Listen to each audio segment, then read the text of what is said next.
The phone call that shattered my heart, a true feeling story. My name is Claire, and I'm 29 years old. I'm a high school teacher, and honestly, I love everything about my job. My classroom is full of loud, curious, wonderful kids who ask 100 questions a day. Teaching them isn't just my career, it's my whole heart. Last spring, I met a man named Daniel at a staff workshop. He taught science at a nearby school, and from the moment he walked in, something about him just felt easy. He was funny. He was warm. He was the kind of person you could talk to for hours and never notice the time passing. We started grabbing coffee after work, then dinner, then long phone calls that stretched past midnight. He made me laugh in a way I hadn't laughed in years, and slowly, without even realizing it, I started falling for him. There was just one problem. I had no idea he was married. He never mentioned a wife, not once. I thought we were building something real. I thought this was the beginning of my story. And then, one ordinary Tuesday afternoon, everything I believed came crashing down. My phone rang, a number I didn't recognize. "Hello, is this Claire?" a woman's voice asked. "Yes, this is Claire," I answered, my stomach already tightening for no reason I could explain. "My name is Rachel," she said. "I'm Daniel's wife. We've been married for 6 years." My heart stopped beating. The room around me went silent. "What?" I whispered, barely able to get the word out. "I don't want to lose him," Rachel said, her voice trembling. "I love my husband. I want to keep my family together." I sat there frozen, hands shaking, unable to speak. She continued, "I saw the two of you together. I think you deserve to know the truth." It felt like the floor had opened up beneath me.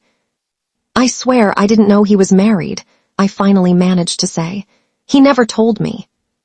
"I believe you," Rachel said softly, "but I want to show you something." Seconds later, photos landed in my messages, Daniel and Rachel, laughing together, arms around each other, looking like the happiest couple in the world. I stared at those pictures until my eyes blurred with tears.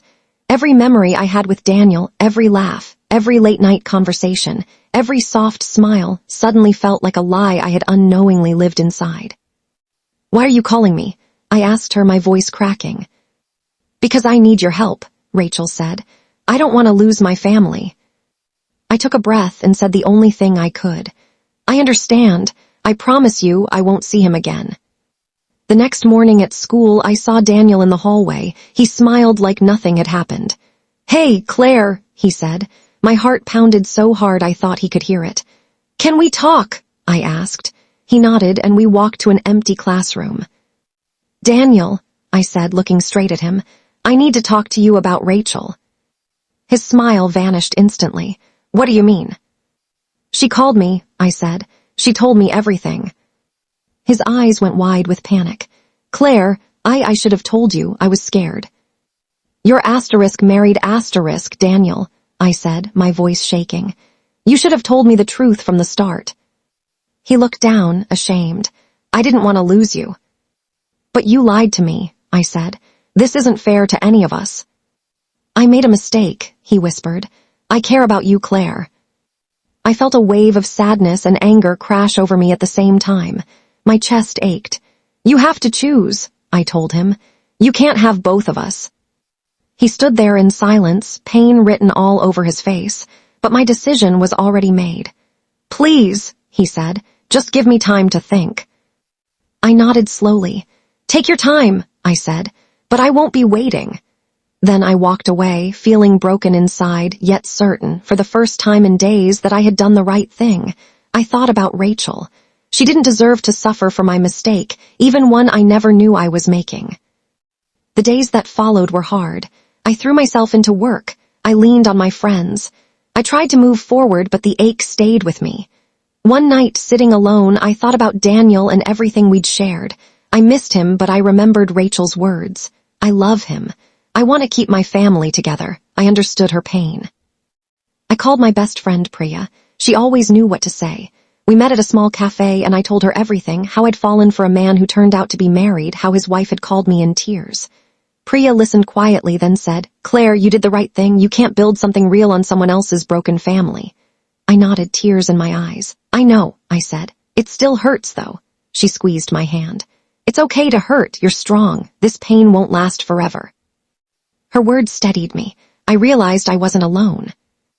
A week later, I reached out to Rachel again, not out of guilt, but because I wanted to make sure she was okay.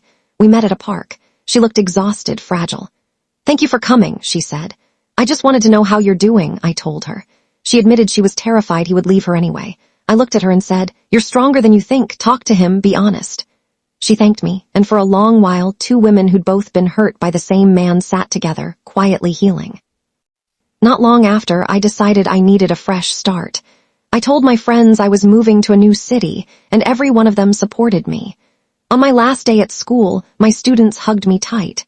We're going to miss you, Miss Claire, they said, and I smiled through tears, because teaching them had been one of the purest joys of my life. In my new city, everything felt unfamiliar at first, a little frightening, but also full of possibility.